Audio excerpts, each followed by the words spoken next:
What's up, everybody? Welcome to another episode of An Entrepreneur's Courage. And I wanted to wait before I recorded this because I wanted to make sure you see in this totality what this word is bringing and give a little bit of a visual representation of where we need our minds to be as we process, as we think, as we pray, as we walk, as we wake up each day trying to get through these difficult and unprecedented times. So I want to read to you guys from the book of Psalms, chapter 56, verse 3. The high topic is, "In God I trust." Verse 3 says, "When I'm afraid, I put my trust in you." This is a interesting, a very deep chapter because it relates to the times in which we're facing today. And so we have the coronavirus is affecting people being able to go to work. Over nearly 30,000 people have filed for unemployment benefits, many of which are getting reward letters of zero because of the type of job that they may have, whether it be Uber, Lyft, or any of the gig type of jobs that are out there. We have people who are no longer with us. I mean, nearly 60,000 people in the United States are no longer here. They're not with us anymore. So that brings brings money being affected in people's households and people's lives, and that can be scary. It can be a time in which people are scrambling. They think they lost. They don't know what it is they're going to do. They do not see the light at the end of the tunnel.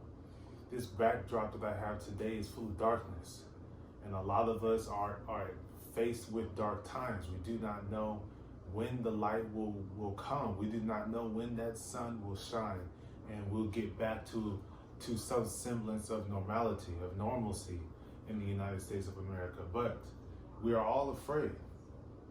But the key is to put our trust in you. I brought up money. So money exchanges, money allows us to live, allows us to sit within our homes, to go ahead and eat, to travel, to do all the things that we need to do in life, to make sure the lights are on. There's an interesting thing that is on these bills. And I think when we're looking at the money, I think we need to look at the message that is on the back. In God we trust. That is the thing.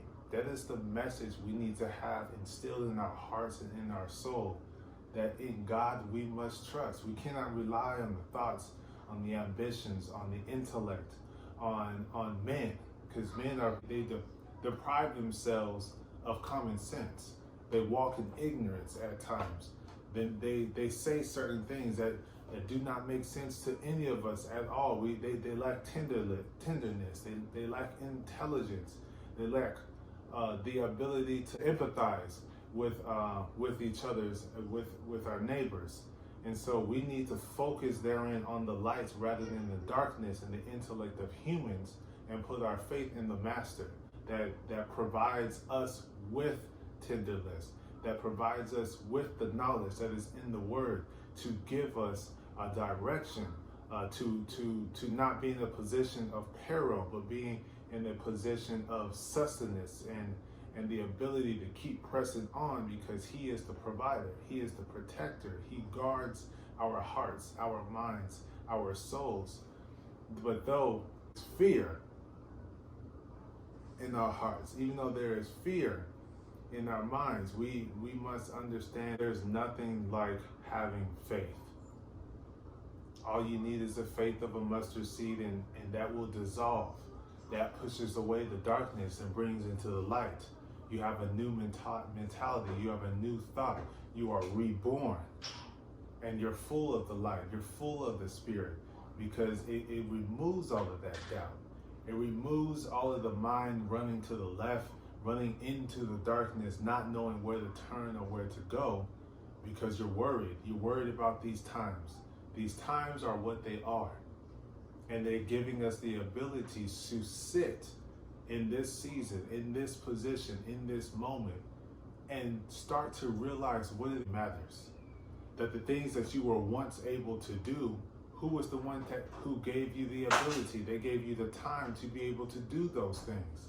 That is the man upstairs. We need to put our focus, we need to refocus our minds, refocus our thoughts on what matters the most, and that is God. If we're putting him first and foremost in anything that we do, we are giving him the glory, we are giving him the honor at all times. To our children, the way in which we treat our children is a direct representation of the respect that we have for God, because he blessed us with our kids. He entrusted us to raise more of his children. So in how we raise and treat them is a direct correlation to how we respect God, how we treat our spouses, and living through God's perspective of marriage is a direct representation of where God has value in our lives. So we need to make sure we put him number one in everything that we do, which is why I love the subtopic of this is in God I trust, because when I am afraid, that is the person I turn to. I turn to him.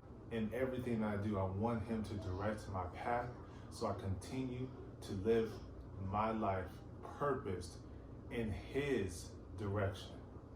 So I hope that was a great encouraging word for you guys. I appreciate you guys listening. Always stay tuned. Hit the notification button so you know when the Entrepreneur's Courage is coming up. Let's stay connected. Let's stay united.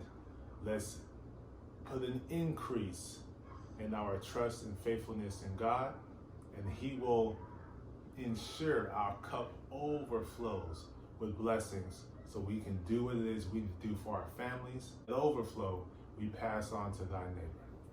Well, I'll see you guys next Thursday. Thank you for tuning in.